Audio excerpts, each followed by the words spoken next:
உயிர்த்தெழுந்த இயேசு கிறிஸ்து நாமத்திலே வாழ்த்துக்கள். அன்பு சகோதர சகோதரியே, தேவ பிள்ளைகளே, இதை பார்த்து கொண்டு இருக்க யாராக இருந்தாலும் சரி, தேவன் தாமே உங்களை ஆசீர்வதிப்பாராக. அவருடைய வல்லமை அபிஷேகம் உங்கள் மேலே இப்போது இறங்குவதாக இயேசு கிறிஸ்து நாமத்தினால. ஏசப்பா நம்மேல் அன்பாக இருக்கிறார். அவர் நம்மை வாழ வைக்கிற தேவன். நிச்சயமாக நல்ல ஒரு முடிவை நமக்கு கொடுக்க அவர் வல்லவராக இருக்கார். நம்ம எதிர்பார்க்கும் முடிவை கொடுப்பதற்கும், அந்த எதிர்பார்க்கும் முடிவு நன்மைக்கு எதுவாக இருக்கும்படியாக அவர் செய்ய வல்லவராக இருக்கார். இறைமை 29:11 படிக்கும் பொழுது, இன்று நாம் படிக்க இருக்க வேத வசனம் அப்போஸ்தலர் 26ஆம் அதிகாரம் 15-16 படிக்கும்போது, அப்பொழுது நான், ஆண்டவரே நீர் யார் என்றேன். அதற்கு அவர், நீ துன்பப்படுத்துகிற இயேசு நானே. இப்பொழுது நீ எழுந்து காலூன்றி நில்.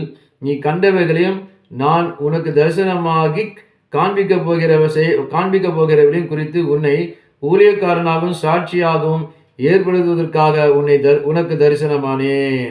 அல்லேலூயா. பாருங்க, அவருடைய சாட்சியை சொல்வதற்காக ஆண்டவர் இன்று உங்களை பலப்படுத்திக் கொண்டிருக்கிறார்.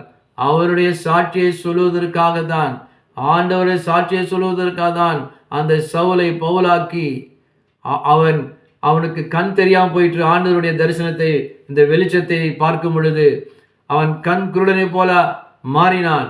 ஆனாலும் ஆண்டவர் சொன்னாரு, என்னுடைய சாட்சியை நீ சொல்லுவதற்கு நான் உன்னை அனுப்புகிற இடத்துக்கு நீ போ, நீ காலூன்றி நில் என்று சொன்னார். ஆம், அப்படியாக அவனை விடுதலையாக்கினார். ஆம், அதே போலதான் இதை பார்த்து கொண்டிருக்கிற ஒவ்வொருக்கும் தேவன் அவர் வாயிலிருந்து வரும் வார்த்தையால் நீங்கள் பிழைப்பீர்கள் எழுதப்பட்டிருக்கு. மனிதன் அப்பத்தினாலும் மட்டுமில்ல, தேவனுடைய வாயிலிருந்து வரும் வார்த்தையால் பிழைப்பான் எழுதியிருக்க வசனத்தின்படி இதை பார்த்து கொண்டு ஒவ்வொருக்கும் எப்படிப்பட்ட கடன் பிரச்சனை, அதுக்கு இன்னைக்கு விடுதலை, எப்படிப்பட்ட சொத்து, வராத சொத்து, அதுலேருந்து அந்த சொத்து உங்களுக்கு உங்களுக்கு சேரும். உங்களை யாரும் ஏமாற்ற முடியாது. உங்களுக்கு வர வேண்டிய நன்மைகள், ஆசீர்வாதங்கள் ஆண்டவரே அதை இன்னைக்கு கொடுக்க அவர் வல்லவராக இருக்கிறார். நீங்க மகிழ்ந்து களி கூறுங்க.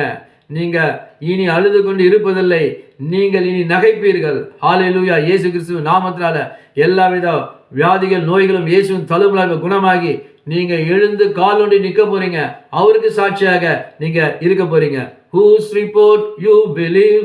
We believe the report of the Lord. யார் சாட்சியை நீ நம்புவாய்?